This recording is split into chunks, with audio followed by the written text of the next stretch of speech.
आज हम उस फिल्म के बारे में बात कर रहे हैं जिसका नाम सुनते ही चेहरे पर मुस्कान आ जाती है और हर कोई बेसब्री से जिसका इंतजार कर रहा था। जी हां, हम बात कर रहे हैं हेरा फेरी 4 की, जो एक बार फिर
हंसी से दूर रहना।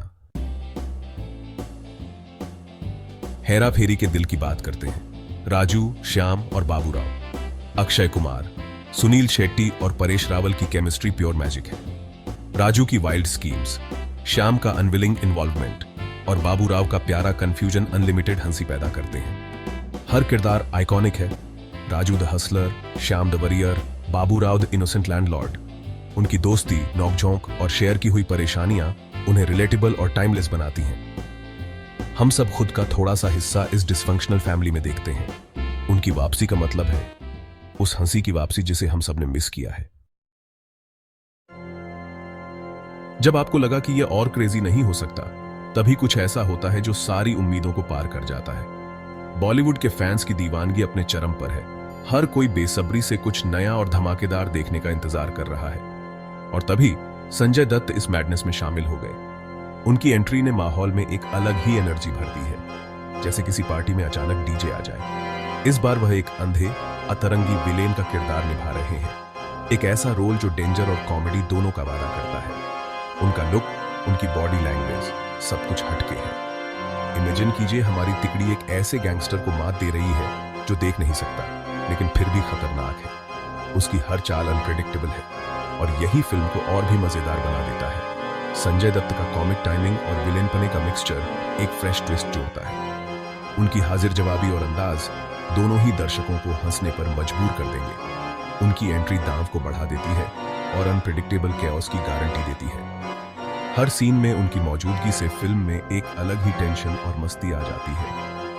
बाबूराव और एक अंधे डॉन के बीच का आमना सामना, सोचिए, कॉमेडी गोल्ड से भी ऊपर। यह तो मेमेस और वायरल मोमेंट्स की खान है। संजू बाबा के साथ फिल्म और भी ज्यादा स्टार पावर और फन का वादा करती है। उनकी मौजूदगी से हर सीन में एक अलग ही चमक आ जाती है। हेरा फेरी 4 अब और भी वाइल्ड हो गई है। अब दर्शकों को सिर्फ हंसी ही नहीं, बल्कि ढेर सारा एक्शन और सरप्राइज भी मिलने वाला है। क्या आपको फिर हेरा फेरी का वो आइकॉनिक क्लाइमेक्स याद है, जिसमें सब कुछ उल्टा पुल्टा हो जाता है और हंसी का तूफान आ जाता है? हमारी कहानी भी वहीं से एक नए मोड़ पर शुरू होती है, लेकिन इस बार दांव और भी बड़े हैं। अब राजू, श्याम और बाबूराव की मस्ती सिर्फ लोकल नहीं रही। इस बार वे इंटरनेशनल माफिया के जाल में फंस गए हैं और उनकी हरकतें अब ग्लोबल लेवल पर पहुंच गई हैं। सोचिए, उनकी छोटी मोटी स्कीम्स अब लंदन की सड़कों और दुबई की चमचमाती गलियों में हंगामा मचा रही है। हर जगह अफरा तफरी मची है। इस बार दांव सिर्फ पैसे का नहीं, बल्कि इंटरनेशनल स्मगलिंग रिंग्स और पुलिस के बीच की जंग का है। हर कदम पर खतरा और रोमांच है। और जब संजय दत्त जैसा दमदार विलेन इस पागलपन में एंट्री करता है, तो तिकड़ी की मुश्किलें और भी बढ़ जाती हैं। अब करोड़ों का खेल है और हर कोई अपनी चाल चल रहा है। एक्शन, कल्चर क्लैश और क्लासिक सिचुएशनल कॉमेडी, इन सब का जबरदस्त मिक्सचर आपको देखने को मिलेगा, जहां हर सीन में हंसी और थ्रिल दोनों है। जब ये तिकड़ी दुनिया के अलग अलग स्टेज पर अपनी ट्रिक्स आजमाती है, तो हर बार कुछ नया और हिलेरियस देखने को मिलता है। मस्ती की कोई सीमा नहीं। लेकिन सवाल ये है, क्या उनकी किस्मत और चालाकी इंटरनेशनल क्रिमिनल्स के सामने टिक पाएगी, या इस बार बाजी उल्टी पड़ जाएगी? तो तैयार हो जाइए एक वाइल्ड ग्लोब ट्रॉटिंग एडवेंचर के लिए, जहां हर मोड पर सरप्राइज, हंसी और धमाल है। फिल्म फरहाद सामजी द्वारा डायरेक्टेड है, जो फ्रेंचाइजी पर एक फ्रेश लेकिन फेथफुल टेक का वादा करती है। दुबई और एलए जैसी इंटरनेशनल लोकेशंस बड़े ठाकों के लिए स्टेज तैयार करती हैं। फैंस ने अक्षय कुमार की वापसी की डिमांड की और उन्हें मिल गई। हेरा फेरी सिर्फ एक फिल्म से ज्यादा है। यह कॉमेडी और दोस्ती का एक सेलिब्रेशन है। तिकड़ी का रियूनियन, संजय दत्त का विलेन पना और नए एडवेंचर्स इसे एक मस्ट वॉच बनाते हैं। स्ट्रेस से भरी दुनिया में हेरा फेरी वह लाफ्टर थेरेपी है जिसकी हम सभी को जरूरत है। मैं मैडनेस के लिए तैयार हूं, क्या आप हैं? कॉमेडी दंगा शुरू होने दो।